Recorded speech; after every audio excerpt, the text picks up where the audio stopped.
एक फीमेल ने मेरे से एक सवाल किया कि उसका सवाल है कि hey, how to know if we can have a soul connection with it. It means कि उसका ये सवाल है कि पर्टिकुलर एक आदमी के साथ एक सोल कनेक्शन है या नहीं, इस चीज़ को कैसे आइडेंटिफाई करें। इट्स लाइक कि मतलब हम as a body body connection हमारा होता है, लेकिन सोल कनेक्शन है या नहीं, वो डिवाइन कनेक्शन है या नहीं, उसको कैसे पता करें। तो इस स्टोरी के ऊपर मेरे को कुछ समझ में नहीं आ रहा था, तो मैंने उसको डायरेक्टली लिख के भेज दिया कि wait, this is something I don't know about clearly, let me first know this, I will let you know that. Okay, so उसके बाद मैंने एक स्टोरी लगाया था, इसी सेम क्वेश्चन का मैंने स्क्रीनशॉट शेयर किया था स्टोरी में। ओके, पहले इसको क्लियर कर लेते हैं थोड़ा। स्टोरी रिस्पॉन्स दो लोगों का मेरे को अच्छा लगा, उनमें से एक ये एक मेल का स्टोरी था रिस्पॉन्स, और एक ये फीमेल का स्टोरी रिस्पॉन्स था। मेल ने जो लिखा है वो ये है कि basically you can't, no one can build soul connection by own, it's a natural process. Some soul are meant to be together and you can only find it by giving time to your partner and do not care about the connection and all. It could be like something कि वो बोलना चाहता है कि basically you can't, मतलब कि हम नहीं पता कर सकते। No one can build soul connection, कोई भी soul connection नहीं बना सकता by its own, मतलब खुद से। ये एक नेचुरल प्रोसेस है, और some soul are meant to be together, कुछ सोल्स एक साथ होना चाहती हैं, and you can only find it by giving time, और तुम उन्हें तभी ढूंढ पाओगे जब तुम समय दोगे टू योर पार्टनर, जब तुम अपने पार्टनर को समय दोगे तब तुम एक सोल कनेक्शन बना पाओगे। And do not care about the connection and all. Okay, इन्होंने जो बोला it is fine. It could be like कि अगर आप किसी पार्टनर के साथ हो और उनके साथ आप सोल कनेक्शन बनाना चाहते हो, तो ये एक टाइमिंग का प्रोसेस है। मीन्स कि आप उनके साथ रहो, टाइम बिताओ, और जब आप समय बिताओगे, एक दूसरे को समझोगे, जानोगे, आपके बीच कन्फ्लिक्ट्स होंगे, फिर उनका रिजोल्यूशन होगा, तो आप धीरे धीरे एक दूसरे के साथ कनेक्ट होगे, इमोशनल लेवल पे, फिजिकल लेवल पे, मेंटल लेवल पे, साइकोलॉजिकल लेवल पे। और तो उसके बाद जब सारे आप पर्दों को, जो सारे जो सरफेस नीड्स हैं, उनको जब धीरे धीरे ओपन करते जाओगे, तो सोल तक पहुंचने का रास्ता भी आपको मिलेगा। तो इसको मैंने और बस आसानी से समझाने की आप लोगों को कोशिश की है कि इनका एक्चुअल मतलब क्या है, या फिर इससे हम क्या मतलब समझ सकते हैं। अब जो एक फ़ीमेल है, उन्होंने बोला है कि to the one you get married and have pure bond, to the one whose any sorrow feels deep down to your body and it hurts by seeing your loved one in problem। Means कि इसका basic मतलब यही है कि सामने वाले के दर्द को आप महसूस कर पाओ, मतलब एक एम्पैथेटिक नेचर अपने अंदर ला पाओ। बट आई वॉन्ट टू से हियर समथिंग लाइक कि वो जो ये इसमें ये जो ये कहना चाहती है, वो एक इमोशनल नेचर को जस्टिफाई करता है। Emotional nature in the means कि एम्पैथेटिक नेचर, और वो जो एक एम्पैथेटिक नेचर है ना, वो हमारा हर ह्यूमन बीइंग के लिए हो सकता है। इट्स लाइक कि हर human being in the sense कि हाँ, ये चीज़ें हैं कि अगर हमारे घर में कोई है, उसको अगर वो हर्ट हुआ है तो हमें हर्ट होगा, और बाहर कोई हर्ट हुआ है तो वहाँ पे हम सिंपैथी दिखाएंगे। पर अंदर हमारे घर में कोई हर्ट है, जो हमारे क्लोज्ड वन है दिल के, जो जिससे हम इमोशनली कनेक्टेड हैं, तो उनके लिए हमें ज़्यादा बुरा लगेगा। पर it could not, I don't think कि ये एक जस्टिफाइंग रीज़न हो सकता है कि जिसके दर्द को आप महसूस कर सको, उसके साथ आपका एक सोल कनेक्शन है या फिर एक डिवाइन कनेक्शन है। अगर ये सच है भी, तो मैं इसको एक क्रिटिकल वे में आगे बढ़ना चाहता हूँ, लाइक कि अगर ऐसा है तो ऐसा क्यों है, मैं इस चीज़ को भी जानना चाहता हूँ। तो आइए और प्रोसेस में आगे बढ़ते हैं, इस चीज़ को और अच्छे से समझने की कोशिश करते हैं। अब मेरी थिंकिंग क्या है, जो क्लाइंट ने जो यहाँ पे इन्होंने जो सवाल पूछा कि how to know if we can have a soul connection with it, I just wanted to know first कि ये सोल कनेक्शन होता क्या है। ओके, सो मेरी थिंकिंग ये, मैंने अपना एक नोट्स बनाया है जहाँ पे मैंने अपने कुछ पॉइंट्स लिखे हैं। ये एक पॉइंट है, ये दूसरा पॉइंट, ये तीसरा, ये चौथा, ये पांचवा और ये एक छठवा। ये 6 पॉइंट्स हैं जिनको मैंने लिखा है, और इस पॉइंट्स को मैं आपके सामने रखना चाहता हूँ और समझना चाहता हूँ आपके साथ भी, और आपके भी पॉइंट ऑफ व्यू मैं समझना चाहता हूँ कि इन पॉइंट्स को मेरे जानने के बाद आप अपने कमेंट्स पे बताना, तो मैं उस हिसाब से उस पर रिस्पॉन्स करूँगा। और ऐसा कुछ हुआ तो इसका मैं नेक्स्ट पार्ट भी लेकर आऊँगा और उन सारे पॉइंट्स को भी मैं कवर अप करूँगा, उनके बारे में भी हम बातें करेंगे। या फिर अगर आप मेरे साथ बैठ के लाइव बातें करना चाहते हो तो हम यूट्यूब पे लाइव भी आएंगे, और उसमें आप चैट्स में लिखना और हम डायरेक्टली वहाँ कनेक्ट होकर के बातें करेंगे इसके ऊपर कि प्योर सोल कनेक्शन क्या होता है। ओके, तो मैं बस यहाँ अपने पॉइंट्स रखना चाहता हूँ। मैं ये नहीं कह रहा कि यही होते हैं सोल कनेक्शन के वो चीज़ें या साइंस या कुछ भी, तो यहाँ हम रखते हैं। तो मेरा यहाँ जो पहला पॉइंट है दैट इज़ कि how to know it's soul connection same as the connection you feel with the God. I think मैंने ये पॉइंट रखा है कि सोल कनेक्शन ऐसा होता है कि जो सेम कनेक्शन हम गॉड के साथ फील करते हैं वही हम अपने पार्टनर के साथ फील करें। बट जो हम गॉड के साथ फील करना चाहते हैं कनेक्शन, बट जो गॉड है वो एक पावरफुल बीइंग है। बीइंग नहीं कह सकते, बट एक एनर्जी है, एक पावरफुल एनर्जी है, और एक अनलिमिटेड टाइप ऑफ एनर्जी है कि जिसकी कोई लिमिट नहीं है। ओके, जिसकी कोई लिमिट नहीं है, नो लिमिट्स, वो एक एनर्जी है। तो वो उस कनेक्शन को हम बोलते हैं कि वो ऐसा, अगर कनेक्शन गॉड के साथ जो हमारा कनेक्शन, अगर वो किसी ह्यूमन बीइंग के साथ हो तो उसे हम सोल कनेक्शन कहेंगे। बट यहाँ से मेरा एक दूसरा पॉइंट निकल करके आता है कि टोटल सरेंडर, मतलब कि आपने सामने वाले के सामने टोटली सरेंडर कर दिया हो, जैसे हम गॉड के सामने करते हैं। But it's needed to surrender towards high energy like God. क्या ज़रूरी है कि हम एक हाई एनर्जी के ही आगे सरेंडर करें तो उस चीज़ को हम एज ए सोल कनेक्शन देख सकते हैं? या फिर why not on rat and cat, या फिर हम चूहे और बिल्लियों की तरफ सरेंडर क्यों नहीं कर सकते खुद को? वाई वहाँ पर हम एक सिंपैथी सिर्फ दिखाते हैं, जैसे कि हम बाहर के लोगों के टुवर्ड्स एक सिंपैथेटिक वे में होते हैं कि हाँ ठीक है, आपके साथ बुरा हुआ, मुझे सुन के अच्छा नहीं लगा, ठीक है आप ढंग से रहना, आप ये कुछ पैसे रख लो। बट वही जब हमारे अपने लोगों पे आता है तो हम वहाँ एम्पैथेटिक हो जाते हैं, like solution driven and like emotionally उस चीज़ को फील करना, या फिर अपने दिमाग में बार बार उसको रिपीट करना, या फिर उसका सॉल्यूशन ढूंढना। बट बाहर वालों के लिए हम सेम चीज़ें नहीं रखते क्योंकि हमारा वो एक इमोशनल कनेक्शन नहीं होता, तो वहाँ हम सिर्फ एक सिंपैथी देने की कोशिश करते हैं। ओके, तो इज़ दैट बिकॉज ऑफ एक सेकेंड, यहाँ ये तो हम तीसरे पॉइंट पे आ गए। ओके, तो यहाँ पे जो मेरा ये क्वेश्चन था कि जो टोटल सरेंडर है, ओके, हम छोटे जानवरों की तरफ क्यों नहीं देते? लाइक कि अगर हम सरेंडर करना भी चाहते हैं खुद को तो हम उसकी तरफ करना चाहते हैं जो कि हाई एंड एनर्जी है, मतलब जो बड़ी एनर्जी है। हम छोटी एनर्जी की तरफ क्यों नहीं सरेंडर करना चाहते? हमारा जो नेचर है वो ऐसा क्यों बना है कि हमें हाई एंड एनर्जी की तरफ ही सरेंडर करना है खुद को? और ये मैं क्रिटिकली सोच रहा हूँ, आप मेरे को इस चीज़ के लिए बेवकूफ़ बोलोगे, पर मैं वो भी जानना चाहता हूँ कि अगर हम लो एंड की तरफ क्यों नहीं सरेंडर करना चाहते। अब यहाँ से मेरा तीसरा पॉइंट निकल करके आया कि दैट इज़ कि is that because of survival and security safety? If we all know we gonna die one day, then why it's important to have that sense of security? अब यहाँ से मेरा ये निकल के आया पॉइंट कि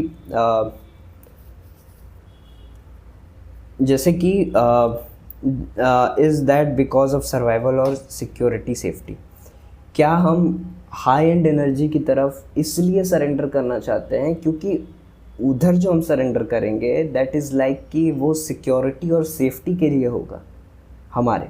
लेकिन हमारे दिमाग में ये भी है कि एक सेकेंड, हमारे दिमाग में ये भी है कि we gonna die one day, हम एक दिन मरने वाले हैं। लेकिन उसके बावजूद भी हम एक सिक्योरिटी और सेफ्टी की तरफ क्यों सरेंडर करना चाहते हैं? क्यों, मतलब एक बड़े हाई एंड एनर्जी की तरफ सरेंडर करना चाहते हैं जबकि हमें पता है कि हम एक दिन मर ही जाएंगे? Then why it's important to have that sense of security?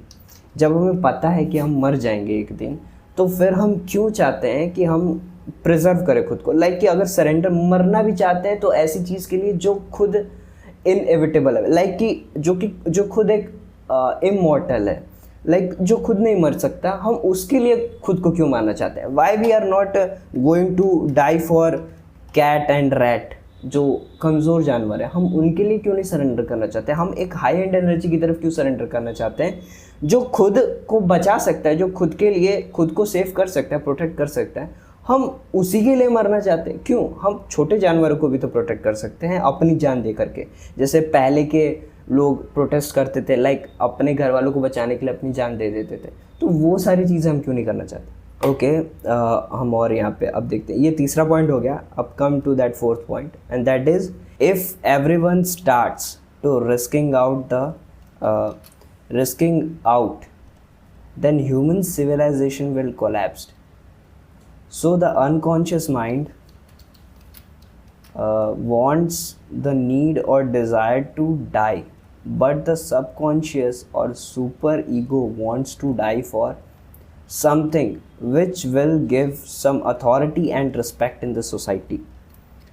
What this mean, इसको मैं समझाना चाहूँगा, थोड़ा एलैबोरेट करते हैं इस चीज़ को। इसमें लिखा ही है कि if everyone was starts to risking out then the human civilization will collapse.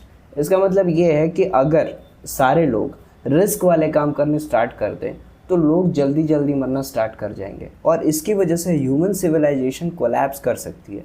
भले ही हमने ये एक्सेप्ट कर लिया कि हम मरेंगे एक दिन, लेकिन वो आज ही मरेंगे या कल ही मरेंगे वो हमें नहीं पता। तो उसके बेसिस पे अगर हम रिस्क लेना स्टार्ट कर दें तो हमारा ह्यूमन सिविलाइजेशन कोलैप्स कर जाएगा।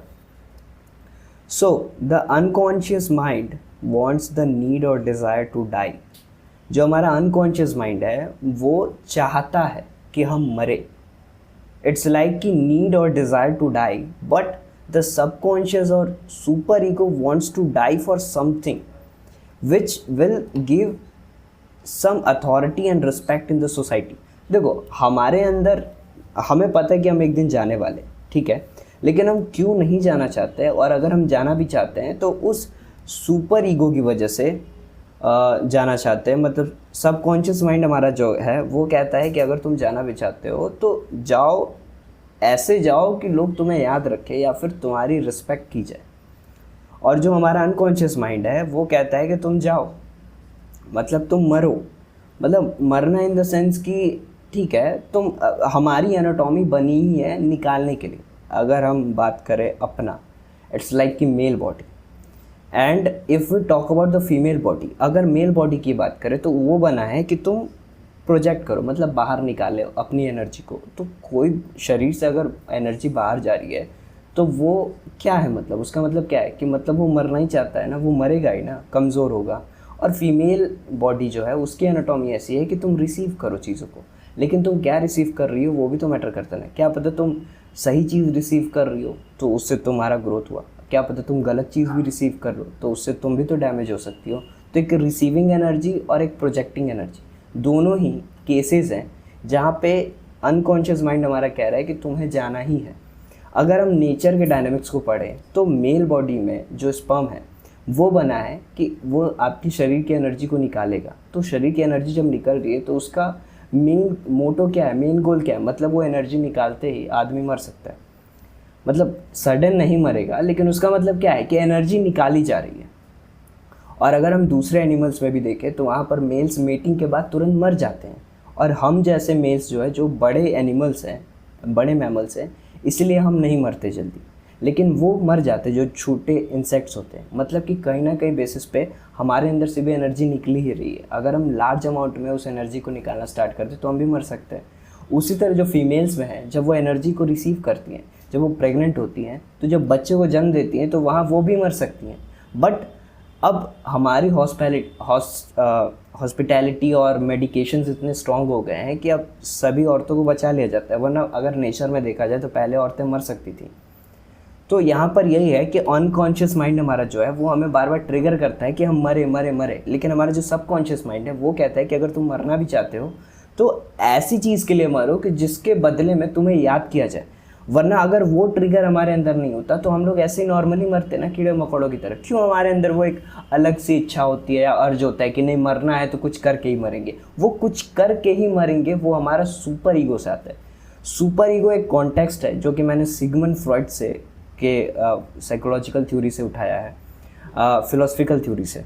उसमें उन्होंने सुपर ईगो के बारे में बात किया। ये एक अलग कॉन्सेप्ट है, अभी इसको मैं इनवाइट नहीं करूँगा इसमें, वरना इंक्लूड करूँगा तो फिर ये वीडियो लंबा हो जाएगा। बस बेसिकली ये समझने की कोशिश करो कि हम मरना ही चाहते हैं, लेकिन हमारा जो सबकॉन्शियस माइंड है वो चाहता है एक नोवेलिटी, मतलब कि एक टैग, एक बैडेज, लाइक कि एक वैलिडेशन कि हाँ हम जाना तो चाहते हैं लेकिन उसके बदले में हमें रिस्पेक्ट किया जाए या हमें याद किया जाए। ये अर्ज हमारे अंदर होता है। ओके, अब फिफ्थ पॉइंट की मैं बात यहाँ से करना चाहूँगा। So the soul connection is between the die for someone and also wants to be protected by the same person. Okay, जो सोल कनेक्शन है, फिफ्थ पॉइंट में हमारा है कि so the soul connection is between the die for someone. जो soul connection है वो ऐसा है कि वो कनेक्शन ऐसा है is between the die for someone, मतलब तुम किसी के लिए मरना भी चाहते हो और and also want to be protected by the same person, और तुम उसी पर्सन के थ्रू खुद को सेव भी करना चाहते हो। मतलब कि जहाँ पर हमारा जो फीमेल ने अभी ऊपर बोला था यहाँ पर कि जहाँ पे आप एक प्योर बॉन्ड हो, जहाँ पे उनका सॉरो फील हो, आपको भी डीप डाउन हो, उनको हर्ट हो रहा है तो आपको भी हर्ट हो, दैट मीन्स कि, और यहाँ इन्होंने भी बोला था इट्स लाइक कि giving time to your partner and do not care connection and all. Basically ये अभी हटाओ, इस मतलब कहना पॉइंट ये था कि सामने वाले के दर्द को आप भी महसूस कर सको। और यहाँ पर मैंने एक पॉइंट और भी ऐड किया था कि same as the connection you feel with the God, और मैंने लिखा है total surrender. It's like total surrender. इसका मतलब ये है कि आप सामने वाले के लिए अपने आप को पूरा निछावर कर दो, मतलब सामने वाले पे इतना भी आँच नहीं आने दोगे। तो उसका मतलब क्या है कि आप हाईली प्रोटेक्टिव स्टेट में हो, मतलब कि आप सामने वाले को प्रोटेक्ट करना चाहते हो। मीन्स कि प्रोटेक्शन का मतलब क्या है कि आप प्रोटेक्ट करने के लिए अपनी लाइफ को भी रिस्क में डाल रहे हो। तो यहाँ पर यही कॉन्सेप्ट है कि so the soul connection is between the die for someone, मतलब मरना किसी के लिए सोल कनेक्शन है, और उसी सामने वाले से खुद को प्रोटेक्ट करना भी एक सोल ही कनेक्शन है। अब यहाँ पर मैं इस चीज़ को और एलेबोरेट करूँगा, लाइक ये 6 पॉइंट में। ओके, यहाँ 6 पॉइंट मैंने लिखा है 1 2 3 4 5 6, हाँ 6वां पॉइंट है। इज़ लाइक कि like the danava and rishis who do tapasya for God, they know they will die, but they also wanted to be saved by the god by acquiring superpowers which make them strong enough not to die eternal। इस चीज़ को मैं फिर से repeat करूँगा, like danava and rishis, okay, who do tapasya for God, जो कि God के लिए, जो दानव और ऋषि थे वो लोग तपस्या करते थे भगवान के लिए। They know they will die, उन्हें पता था कि वो मर सकते हैं। वो इसलिए नहीं पता था कि भगवान प्रकट होंगे और वो श्राप दे देंगे तुरंत, वो पाप थोड़ी किए हैं शुरू में। अब कोई दानव या ऋषि है वो तपस्या कर रहा है, तो तपस्या करने का मतलब क्या होता है कि आपने सारी चीज़ें छोड़ दी हैं, त्याग दी हैं, और जब सारी चीज़ें आप त्याग दोगे तो उसका मतलब क्या है कि आप मर सकते हो। आप ऐसे एक्सट्रीम कंडीशन में जाने की कोशिश कर रहे हो जहाँ पर रिस्क है मरने का, पर आप वहाँ जा रहे हो। But they also wanted to be saved by the God, लेकिन वो भगवान के थ्रू खुद को सेव भी करना चाहते हैं। मतलब वो जो हाई एनर्जी है उसकी तरफ खुद को वो सरेंडर कर रहे हैं, ठीक है। और उस सरेंडरिंग में वो मर भी सकते हैं, लेकिन वो उनके अंदर वो एक होप भी है कि जो मैं सरेंडर कर रहा हूँ इसके बदले में भगवान मेरे को बचा भी लेगा। मतलब कि अगर आपको ज़्यादा पैसा चाहिए तो आपको बहुत बड़ा रिस्क लेना होगा। आपको पता है कि उस रिस्क में आपकी जान भी जा सकती है, आप चले जा सकते हो, लेकिन फिर भी आप रिस्क ले रहे हो इसलिए ताकि जब अगर मैं रिस्क को पार कर गया तो उसके बाद जो मुझे सेफ्टी सिक्योरिटी है वो बड़ा पैसा मिलेगा, उससे मेरी लाइफ बहुत ही अच्छी बन जाएगी। सेम वे में यहाँ पर भी जो ऋषि मुनि थे उनका ये कॉन्सेप्ट था कि they will die but they also wanted to be saved by the God by acquiring the super power which make them strong enough to not to die eternal. Like उन्हें पता था कि वो मर सकते हैं तपस्या करके, सारी चीज़ें करके, लेकिन उन्हें पता था कि अगर मेरा सक्सेसफुल हुआ ये तपस्या और भगवान प्रकट हुए तो उनसे जो मुझे शक्तियाँ मिलेंगी उससे मैं सुपर पावर्स को एक्वायर कर सकता हूँ और मैं बहुत ज़्यादा स्ट्रॉन्ग बन सकता हूँ, लाइक इटर्नल, कि मेरी मृत्यु बिना हो, मैं एक अमर हो सकता हूँ। तो यहाँ पर सोल कनेक्शन का और ये जो ऋषि मुनि का तपस्या का ये जो कॉन्सेप्ट है, ये इसको मैंने इसलिए लिया है यहाँ पर क्योंकि मैं एकदम क्रिटिकली थिंक करके एकदम डीप डाउन जाना चाहता था कि अगर ये जो सारे कनेक्शंस है वो सारे डॉट्स कहाँ पे कनेक्ट हो रहे हैं। और यहाँ पर मुझे जो सोल कनेक्शन के बारे में अब जो पता चला, like soul connection is something like कि एक ऐसा कॉन्सेप्ट है ये कि आप जो सोल कनेक्शन करना भी चाहते हो ना, वो भी एक बाय चॉइस है। इट्स लाइक कि अगर आप सामने वाले से कनेक्ट होना भी चाहते हो ना, तो वो भी एक बाय चॉइस है। और वो एक बाय चॉइस ऐसा है ना कि इट्स लाइक कि वो नीड और वांट्स पे डिपेंड करता है। और आपके माइंड में एक बेसिक कॉन्सेप्ट क्लियर है कि जिससे मैं सोल कनेक्शन ढूंढ रहा हूँ, इट्स लाइक कि वो पहले मेरे बेसल नीड्स को फुलफ़िल करता हो। हाँ, यहाँ पर बेसिकली हम ला सकते हैं कि हमारे पेरेंट्स को जो हमें सेफ्टी सिक्योरिटी देते हैं, या फिर हमारे हस्बैंड को या हमारी वाइफ को जो हमारे नीड और डिज़ायर को फुलफ़िल करते हैं। तो सोल कनेक्शन तक जाना इज़ लाइक कि आपके जो बेसल इंस्टिंक्ट्स हैं जब वो पूरे रहेंगे, जब उससे आप फुलफिल्ड रहोगे, तब आप सोल कनेक्शन तक जा सकते हो। तो soul connection is not like ना कि आप हंग्री हो, आपका सर्वाइवल स्टेज चल रहा है और आप सोल से सोल कनेक्ट कर रहे हो, वहाँ पे वो चीज़ें नहीं हो सकती। या फिर वो एक अलग कोलैप्स्ड रीजन हो गया। इट्स लाइक कि एक साथ सतयुग और इट्स लाइक अभी कलयुग में ज़्यादा चीज़ें सर्वाइवल बेसिस पे है, इसलिए यहाँ पे सोल कनेक्शन फाइंड आउट करना उतना आसान नहीं है। क्योंकि अभी जो ये सिचुएशन है, यहाँ पर बॉडी लेवल पे लोग कनेक्ट कर जा रहे हैं, वही बड़ी बात हो जा रही, क्योंकि बेसिक इंस्टिंक्ट्स उनका जो है वही फुलफिल नहीं हो पा रहा। सतयुग में जो था वहाँ पे लोग बहुत ज़्यादा अमीर थे, उनका माइंड, सोल, मेंटल कनेक्शन या फिर मेंटल पीस या बॉडी लेवल पे वो लोग स्ट्रॉन्ग थे, और they are very very strong and healthy and wealthiest person.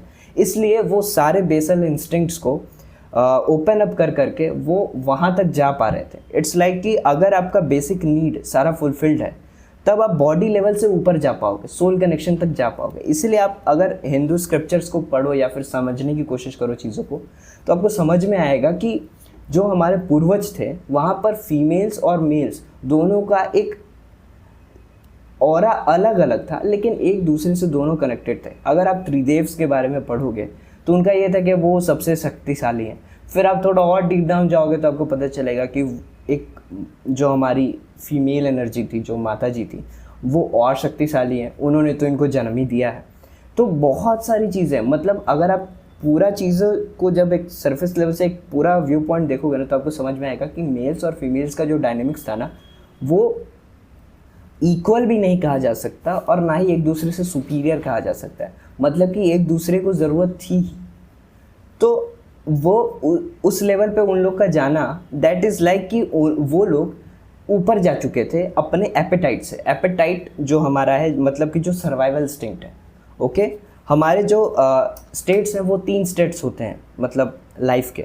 It's like एक सर्वाइवल स्टेज होता है, एक दूसरा तुम्हारा होता है हमारा एक वेल्दी स्टेज। ये मैं खुद बोल रहा हूँ, मेरे को नहीं पता वो चीज़ है, मैं अपना बता रहा हूँ। Wealthy stage, survival stage like कि हम यहाँ पर रोज़मर्रा की ज़िंदगी को भरने की कोशिश करते हैं, मतलब कि रोज़ खाने का टेंशन, भूखमरी। तो जब हम उससे ऊपर आते हैं तो हम वेल्दी स्टेज में आते हैं। वेल्दी स्टेज का मतलब है कि अब हमारे पास खाने पीने का कोई चिंता नहीं है, अब हम कनेक्शन ड्रिवन हो गए, मतलब नए नए कनेक्शन बना रहे हैं, जगहों पे घूम रहे हैं। एक उसके ऊपर का स्टेज आता है, ठीक है, वो स्पिरिचुअल स्टेज होता है। इट्स लाइक कि अब हम लोगों से मिल भी चुके हैं, लोगों को जान भी चुके हैं, और हमने बहुत सारी चीज़ें कर भी ली हैं, एक्सपीरियंस भी कर लिए, लेकिन अब इन सब में मज़ा नहीं आ रहा है, तब हम स्पिरिचुअल स्टेज में जाने की कोशिश करते हैं। स्पिरिचुअल स्टेज जो होता है वो अलोनलेस में आता है, अनलोनलेस। इट्स लाइक मैं आपको बताता हूँ, हम अकेले जन्म लेते हैं, ओके। हमारा जब बर्थ होता है तो हम अकेले पैदा होते हैं, और लास्ट में भी हमें अकेले होना होता है, मतलब आइसोलेट होना होता है।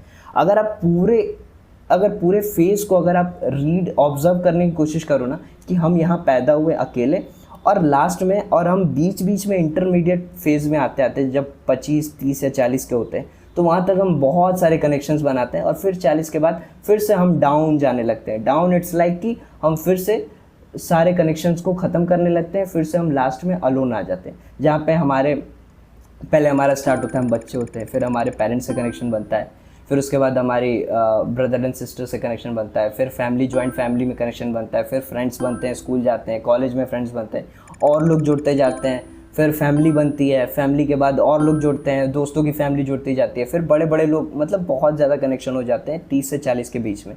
फिर 40 के बाद से लोग मरना स्टार्ट कर देते हैं, फैमिली के फ्रेंड्स में कोई मम्मी मर गई, पापा मर गए, वहाँ से फिर मरते मरते लोग और कम होते जाते हैं आपके कनेक्शन से। फिर धीरे धीरे आपकी फैमिली में लोग मरने लगते हैं, फिर धीरे धीरे आपकी फैमिली में ही, मतलब जॉइंट फैमिली छोड़ो, पर्सनल फैमिली में आपकी बीवी चली गई या बच्चे चले गए या कोई और चला गया, तो धीरे धीरे करके आप अलोन स्टेज में आने लगते हो। मतलब सब छूटते चले जाते हैं, पहले सब जुड़ते चले जाते हैं जब आप पैदा होते हो, और फिर जब बीच वाले स्टेज जब आप पार करते हो ना, तो फिर सब छूटते चले जाते हैं, फिर आप लास्ट में अलोन आते हो। तो वो जो है ना कि आने से लेकर के जाने तक, यही है स्पिरिचुअलिटी और यही है एक सोल कनेक्शन। जो सोल कनेक्शन है ना, वो ये है कि आप पहले सरफेस लेवल पे लोगों से जुड़े, उसके बाद फिर बेसल लेवल पे सारी चीज़ों को जब आपने फुलफिल कर लिया अपने माइंड में या अपने बॉडी लेवल पे, सारी चीज़ें, आपने सेक्स पा लिया, आपने पैसे कमा लिया, आपने हर चीज़ फुलफिल कर लिया अपने माइंड को, हाँ मैंने सारी चीज़ें देखी, तो आप फिर अब अलोन स्टेज में जाओगे। और जो अलोन स्टेज होगा ना, उसके ऊपर जब आप जाओगे तो वहाँ पर आप खुद को सेपरेट पाओगे सारी चीज़ों से, और फिर आप खुद के अंदर जाओगे। इसलिए जो ऋषि मुनि थे वो क्यों नहीं भीड़ भाड़ में चांदनी चौक के चौराहे पे बैठ करके तपस्या कर रहे थे? क्यों? क्योंकि वो जो स्पिरिचुअल स्टेज था ना, उसमें जाने के लिए आपको अलोन होना होगा, सारी चीज़ें त्यागनी होगी। वो त्याग इम्पॉर्टेंट था, इसलिए लोगों ने त्यागा था चीज़ों को। हम आज कुछ भी चाहते हैं तो उसके लिए हमें सेक्रीफाइस करना पड़ता है। वो सेक्रीफाइस इम्पॉर्टेंट है किसी चीज़ को पाने के लिए। तो वो sacrifice is what everything connected with. तो यहाँ पे मैं बेसिकली सोल कनेक्शन के बारे में बस इतना ही बोलना चाहूँगा जितना मेरी अंडरस्टैंडिंग है। क्या पता आपकी मेरे से ज़्यादा हो, तो आप मेरे को कमेंट्स में बताना। सोल कनेक्शन के ऊपर मैं यही बोलना चाहूँगा कि सोल कनेक्शन इज़ लाइक ना कि इट्स अबाउट कि जब आपका बेसल नीड जब कंप्लीट हो जाता है, फुलफिल्ड हो जाता है, तो जब आप उसके ऊपर जाने की कोशिश करते हो, या फिर वहाँ पर आपका पार्टनर के साथ भी आप सोल कनेक्शन बना सकते हो, या फिर आप इंटरनल लेवल पे खुद में ही भी बना सकते हो। इट्स लाइक कि कुछ लोगों का ऐसा होता है ना रिलेशनशिप, इट्स लाइक कि वो बॉडी लेवल पे ही अटका रह जाता है, और जब वो स्पिरिचुअल लेवल पे बढ़ने की कोशिश करते हैं ना, तो उनका पार्टनर बीच में ख़त्म हो जाता है। तो फिर उनको अकेले ही अलोंग द जर्नी, उस स्पिरिचुअल जर्नी को या सोल कनेक्शन को, उस चीज़ को फील करने के लिए ना अकेले जर्नी पे जाना होता है। तो यहाँ पे मैं बस इतना ही कहूँगा कि मेरी जो अंडरस्टैंडिंग थी मैंने आप लोग को क्लियर किया, और ये एक बहुत ही डेंस टॉपिक है। इसके ऊपर मैं कितने पार्ट्स ला मुझे नहीं पता, लेकिन आप क्लियरली इस चीज़ को डिफाइन नहीं कर सकते। बस मैं इतना कहूँगा, जब आपके बेसल नीड्स क्लियर हो जाते हैं ना, तो जब आप उसके ऊपर बढ़ते हो, ठीक है, तब वहाँ से सोल कनेक्शन बनना स्टार्ट होता है। And soul connection is like कि it's a throughout the process. आप यहाँ पे ये नहीं बोल सकते कि अगर मिलते ही किसी से आपका झगड़ा होने लगा तो आप उससे सोल कनेक्शन नहीं बना सकते। That is totally wrong.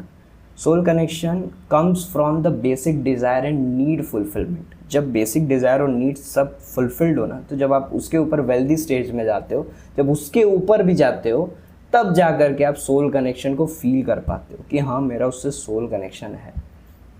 That is what that is. ऐसे और वीडियोज़ के लिए मुझे फॉलो कर लें। इंस्टाग्राम पे छोटे मोटे क्लिप्स मैं इसके डालता रहता हूँ, तो आप लोग वहाँ पे मुझे फॉलो कर सकते हैं। वहाँ पे और इंटरेस्टिंग वीडियोज़ डालता हूँ। तब तक मिलते हैं नेक्स्ट वीडियो में। Thank you.